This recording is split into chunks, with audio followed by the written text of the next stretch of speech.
Hi there. Thanks for joining me. This is Cynthia, and I had something to share with you today that really struck me last night when I read it, and it's in Colossians chapter 3, and I'm just going to read it, and I'll talk to you about it when I'm done.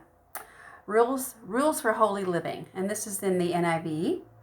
Since then, you have been raised with Christ. Set your hearts on the things above where Christ is seated at the right hand of God. Set your minds on the things above, not on earthly things. For you died, and your life is now hidden with Christ in God. When Christ, who is your life, appears, then you will appear with him in glory. Put to death, therefore, whatever belongs to your earthly nature: sexual immorality, impurity, lust, evil desires, and greed, which is idolatry. Because of these, the wrath of God is coming. You used to walk in these ways, in the life you once lived. So that's kind of like part one. There's two parts to this that the Lord showed me last night. So part two begins with verse 8. But now you must rid yourselves of all such things as anger, rage, malice, slander, and filthy language from your lips. Do not lie to each other, since you have taken off your old self with its practices and have put on the new self, which is being renewed in knowledge in the image of its creator. Here there is no Greek or Jew, circumcised or uncircumcised, barbarian, Scythian, slave or free, but Christ is all and is in all. Therefore, as God's chosen people, holy and dearly loved, clothe yourselves with compassion, kindness, humility, with gentleness and patience. Bear with each other and forgive whatever grievances you may have against one another. Forgive as the Lord forgave you. And over all these things and these virtues, put on love, which binds them all together in perfect unity. Let the peace of Christ rule in your hearts, since as members of one body you are called to peace. And be thankful. Let the word of Christ dwell in you richly as you teach and admonish one another with all wisdom, and as you sing psalms, hymns, and spiritual songs with gratitude in your hearts to God. And whatever you do, whether in word or deed, do it all in the name of the Lord Jesus, giving thanks to God the Father through him. And now that's to verse 17. So 1 to 17. And like I said, there's two parts to this. So the first part which talks about the for you died and your life is now hidden. And then it says, because of these sins of immorality, impurity, lust, evil desires, greed, idolatry, and all those things. It's really like addressing to new believers that have walked in those habitual ways, those what he talked about, he mentioned, what was it, the practicing, or I can't remember exactly where that word was. But because of these things, the wrath of God is coming. So then it goes to verse 8. But now you must rid yourselves of all such things as these. So it's more like sins of the flesh as far as emotions and rage and anger and malice and slander and the things that Christians kind of tend to do like the world. We are born again, and it's natural that we're going to not sleep. We kind of know that after a time. We just go, this is not what God wants us to do.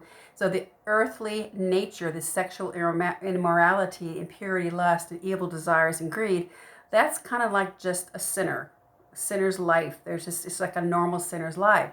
But once you become a believer in Jesus Christ, then you become aware of those types of physical activities and those physical desires and those sinful ways, which before was a normal way of living. But now as a believer, you're putting off those old things. It says you used to walk in these ways in the life you once lived. So this is a person who's now a baby in Christ. That's what I'm sensing here. But now you must rid yourselves of anger, rage, malice, filthy language, all the things that come out of the mouth. And take off your old self and its practices, put on the new self. And so it's really addressing the things that are going to bring unity in the body of Christ. And it says, therefore, as God's chosen people, holy and dearly loved, clothe yourselves with compassion, kindness, humility, gentleness. So this is kind of going the layer in the onion. It's going deeper. It's deeper in the responsibilities, the sanctification of a believer. New believers, they're just basking in the love of God and the forgiveness and the humility of once such a sinner, and now they're born again, they're saved, and they're so grateful to the Lord. And then now the Holy Spirit starts doing a deeper work in them. And so that's what this actually goes into in verse 12.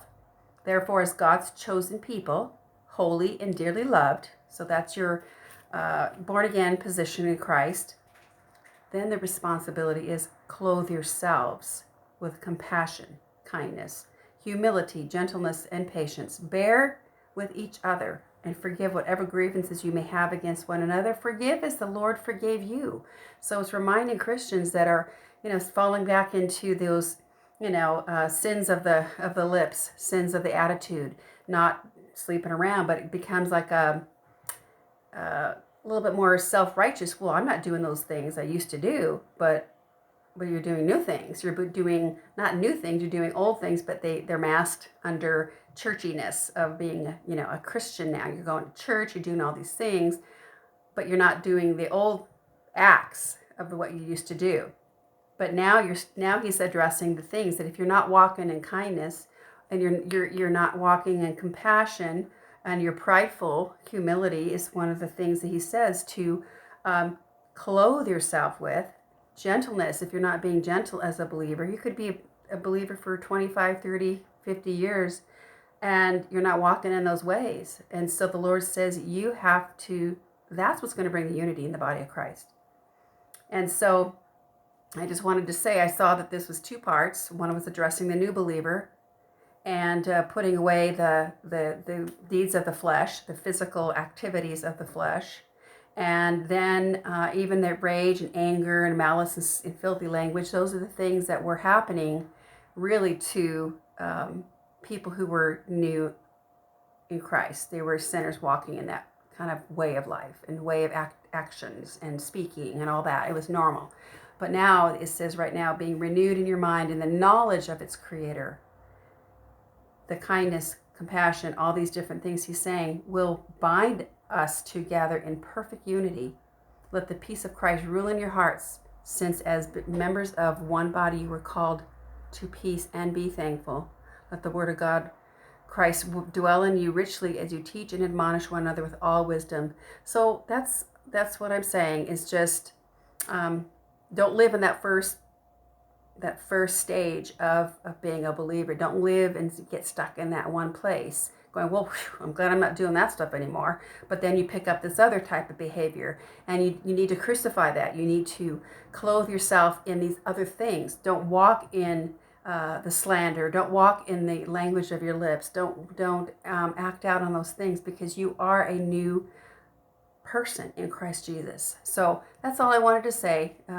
Don't just live in the past thinking that you've cleaned yourself up, because there's an inner work that needs to be done by the Holy Spirit, the inner sanctification of the Holy Spirit. And it takes time.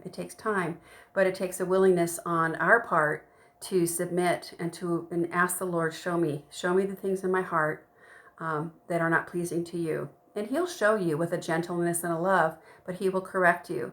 So as a child of the Father, he will teach you his ways. And it's to be Christ-like. We are made in his image, created in the image of God Almighty. And we are to walk in his ways and be that light to this world. So I just wanted to share that. I'm going to share a couple other things too. I've been kind of away for a while. So God bless you. Thank you so much for watching. And again, if you like what you're hearing and seeing on my channel, please hit the subscribe button. Like people say. And share my channel with other people if you want to bless them. Hopefully that will. And have a great day, and we'll see you next time. Bye.